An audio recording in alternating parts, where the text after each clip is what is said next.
الحمد لله والصلاة والسلام على رسول الله وعلى آله وصحبه ومن والاه. أما بعد، ننبه الإخوة إلى الدورة العلمية السنوية في الصيفية السنوية التي ستقام بإذن الله تعالى ابتداء من الليلة وتستمر غدا والأحد بإذن الله تعالى. يدرسنا شيخنا الفاضل الدكتور عبدالرحمن العميسان حفظه الله، وسيكون موضوع الدورة الصحبة، أنواعها وأحكامها وكلام السلف فيها. فالحرص يا إخوة على الحضور، فنحن بحاجة لمثل هذه المجالس التي نجدد فيها إيماننا، ونحن بحاجة بارك الله فيكم. هذه الدورات وهذه الدروس نعمة من الله سبحانه وتعالى من الله علينا بها، فأسأل الله تعالى أن يوفقنا جميعا لحضورها، وأسأل الله تعالى أن يجعل هذه الدروس في موازين حسنات شيخنا حفظه الله، وأن يجزيه عنا خيرا، وأن يجزي جميع الحضور خيرا. We remind the brothers that there will be the conference بإذن الله تعالى, the seminar, the annual summer seminar that is here in this masjid, inshallah, starting tonight, and it will continue tomorrow and Sunday بإذن الله تعالى. Our noble and beloved Sheikh, Dr. Abdurrahman Al-Omaisan, حفظه, will be speaking to us and teaching us regarding companionship, the types of companionships and the rules of companionships, and some of the statements of the Salaf regarding companionships and its rules and what is concerning it. And there's no doubt that those conferences and those seminars are from the bounties of Allah subhanahu wa ta'ala upon us. It is from the blessings of Allah subhanahu wa ta'ala upon us to have those seminars in the center. So we encourage all the brothers to come and attend and benefit. And there's no doubt that we all need those gatherings of knowledge and those sittings by which we increase our Iman.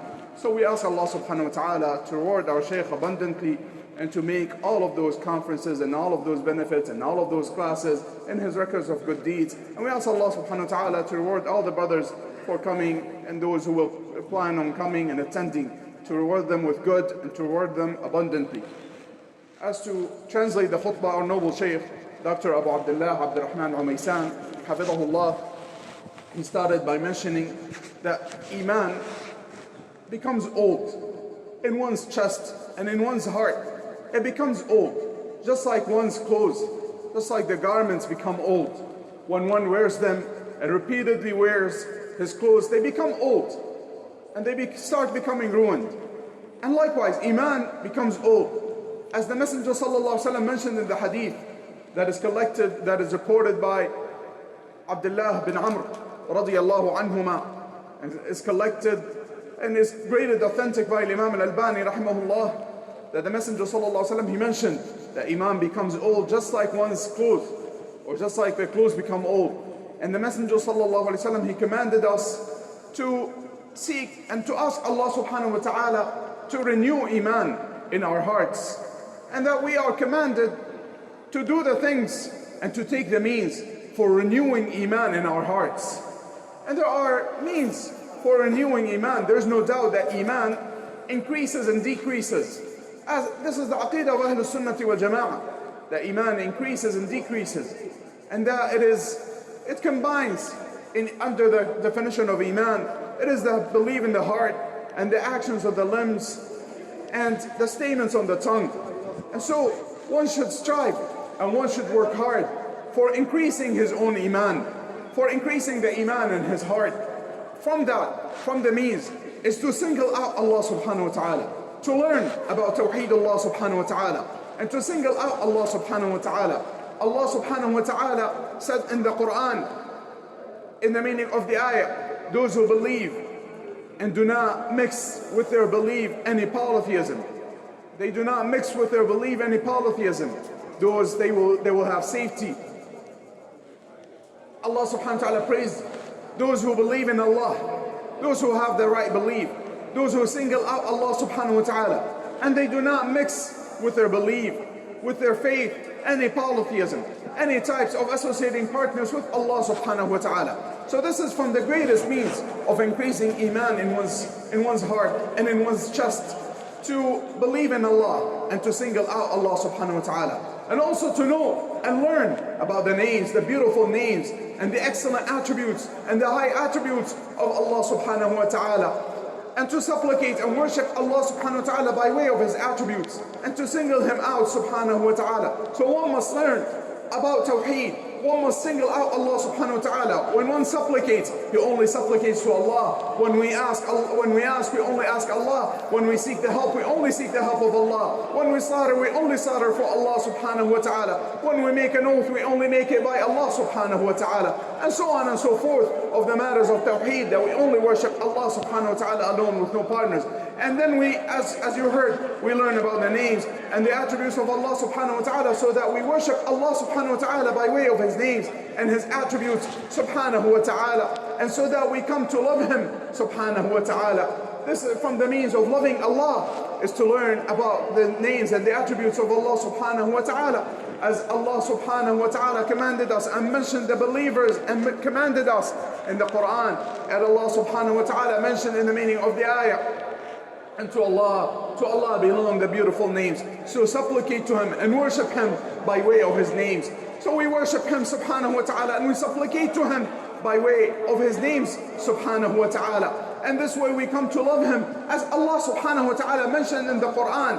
Indeed, in the meaning of the ayah, indeed the scholars are those who truly fear Allah from His servants. So if we want to reach this level, if we want to have piety and fear Allah subhanahu wa ta'ala, then we must learn about the names and the attributes of Allah subhanahu wa ta'ala and ponder upon them and ponder upon their meanings and worship Him subhanahu wa ta'ala by way of His names and attributes, and supplicate to Him with His names subhanahu wa ta'ala.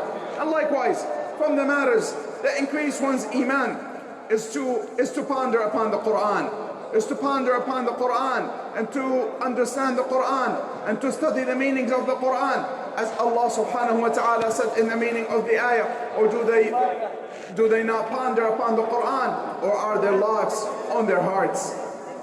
Allah subhanahu wa ta'ala commanded us and reminded us repeatedly in the Quran to ponder upon the Quran and to study the Quran and to understand the meanings of the Quran, because there's no doubt that this is from the means of increasing one's Iman, as Allah subhanahu wa ta'ala said in the meaning of the ayah. And when a surah is sent down, some of them say, who has this surah increased in Iman? As for those who believe, then it increases them in Iman, and they rejoice, they become happy, they rejoice by way of what Allah subhanahu wa ta'ala gives them from understanding the Quran and pondering upon the Quran and acting upon the Quran. As Allah subhanahu wa ta'ala said in the Quran, in the meaning of the ayah, Allah subhanahu wa ta'ala said in the meaning of the ayah, those who believe and do righteous good deeds from males or females, then we will give him a good life. We'll make him carry and live a good life. This is from the means of Iman and increase on Iman, to believe and to do righteous good deeds, to increase in the righteous good deeds. And from those righteous good deeds is learning the religion, studying the religion, is seeking knowledge. Some of the Salaf used to say to one another, and this is reported by many of the Salaf from the likes of Hudayfa radiallahu anhu, Ibn Mas'ud, and other than them, that they used to say to one another, let us sit and believe for a period of time.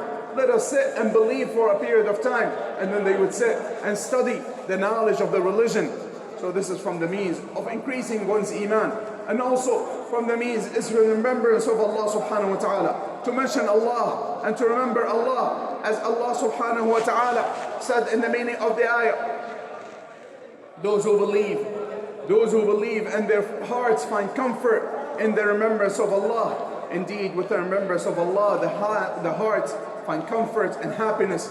So from the means of increasing the Iman, as you heard, to love Allah, to learn about Allah, to love the Messenger sallallahu alaihi wasallam, as the Messenger sallallahu alaihi wasallam, he said in the meaning of the hadith, there are three things that whomsoever has them, he will find the sweetness of Iman. For him to love Allah and His Messenger more so than anyone else, and to love his brothers for nothing other than Allah, the sake of Allah subhanahu wa ta'ala. And to hate, to return to disbelief, just like he hates to be thrown in the fire. And so those are from the means of the increase in Iman. And there are signs and indications for Iman. And from amongst them is to love the companions of the Messenger sallallahu alayhi wasallam. It is upon us. It is upon us to learn and to study about the righteous people. And that makes one humble himself when he sees the righteousness of those who are righteous. When one sees the belief of those who are believers. When one sees their good deeds, one comes to humble himself. One comes to realize his shortcomings and his weakness. And that makes him love them more.